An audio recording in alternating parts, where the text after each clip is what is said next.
Ahmedabad central જેલમાં ગુનેગારો મોબાઈલનો ઉપયોગ કરે છે। 38 દિવસે સેન્ટ્રલ જેલમાં મોબાઈલ મળી આવવાની ઘટના બનતી હોય છે, ત્યારે છેલ્લા 2 વર્ષમાં અમદાવાદ સેન્ટ્રલ જેલમાંથી 50 જેટલા મોબાઈલ અને સિમ કાર્ડ મળી આવ્યા છે। અમદાવાદની સાબરમતી જેલમાંથી વર્ષ 2014 અને 2015માં 50 જેટલા મોબાઈલ અને સિમ કાર્ડ મળી આવ્યા હોવાનો ચોંકાવનારો ખુલાસો થયો છે। વર્ષ 2014માં 24 જ્યારે વર્ષ 2015માં 26 ગુનાઓ નોંધાયા છે, જેની તપાસ હાલ એસઓજી કરી રહી છે। આ ચોંકાવનારા આંકડા સામે આવતા એ સમજવું મુશ્કેલ બની જાય છે કે જે જેલમાં બ્લાસ્ટના આરોપીઓ અને કુખ્યાત વિશાલ ગોસ્વામી જેવી ગેંગના આરોપીઓ રાખવામાં આવ્યા છે, એ ખરેખર જેલ જ છે કે મોબાઈલની દુકાન?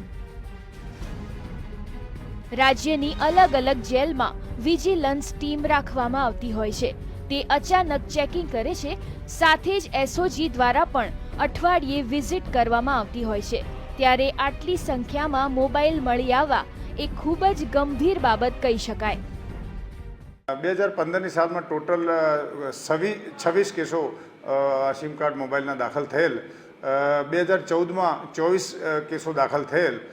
આ કેસોની તપાસ માં જે મોબાઈલ હોય, જે સિમ કાર્ડ હોય, એનો સીડીઆર મગાવી અને આ આરોપીઓએ અથવા બીજા કોઈ આરોપીઓએ ક્યાં ક્યાં વાત કરી છે, તેમાં કોઈ કોઈ ગંભીર બાબત જેવી કે કોઈ એક ગુનેગાર જેલમાંથી બીજા ગુનેગાર સાથે વાત કરતો હોય અને જેલમાંથી કોઈ ગેરકાયદેસર અથવા ગેરકાનૂની પ્રવૃત્તિ ચલાવતા હોય તે બાબતે ડીપમાં તપાસ કરવામાં આવે છે।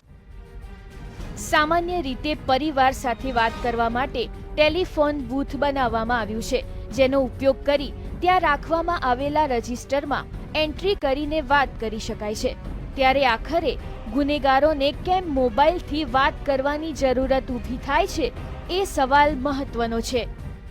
પોલીસ વિભાગના સૂત્રોની વાત માનીએ તો ગુનેગારો જેલમાં બેઠા બેઠા પોતાના ગોરખ ધંધા ચલાવવા માટે મોબાઈલનો ઉપયોગ કરતા હોવાનું સામે આવ્યું છે।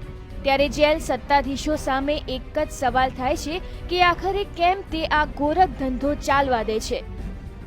ડીપમાં તપાસ કરવામાં આવે છે અને જ્યાં જ્યાં વાત કરી હોય તમામ માણસો જે બહાર હોય તે લોકોની પૂછપરછ કરવામાં આવે છે અને આ સિવાયના જે કંઈ બીજા આરોપીઓએ વાત કરી હોય સામેની વ્યક્તિઓની તપાસ કરી અને આ કેસોમાં તમામની ધરપકડ કરવામાં આવે છે અને ડિટેલમાં આ કોલ કોઈ ગેંગ અથવા કોઈ ગુજરાત બહાર અથવા કોઈ આઉટ ઓફ સ્ટેટ પણ જો કોઈ કોલ પડ્યા હોય તો એ કોલ કરનાર અથવા જે સામેની વ્યક્તિ કોણ છે તેની ડીપમાં તપાસ કરવામાં આવતી હોય છે। જેલની વિજિલન્સ ટીમ અને એસઓજી દ્વારા 38 દિવસે વિઝિટ કરવામાં આવતી હોય છે, પરંતુ તેને જોઈને જ ગુનેગારો અને તેના સરકારી નોકરી કરતા મળતિયાઓ સાવધ થઈને મોબાઈલને સંતાડી દેતા હોય છે। તેથી આવા ગુનેગારોને પકડવા પોલીસ માટે મુશ્કેલ સાબિત થાય છે। ત્યારે એક સવાલ એ પણ સામે આવે છે કે શું આ તમામ ગોરખધંધા ઉચ્ચ અધિકારીની રહેમ નજર સિવાય શક્ય છે? કેમેરામેન શ્રેણિક મહેતા સાથે કશ્યપ જોશી, GSTV, અમદાવાદ।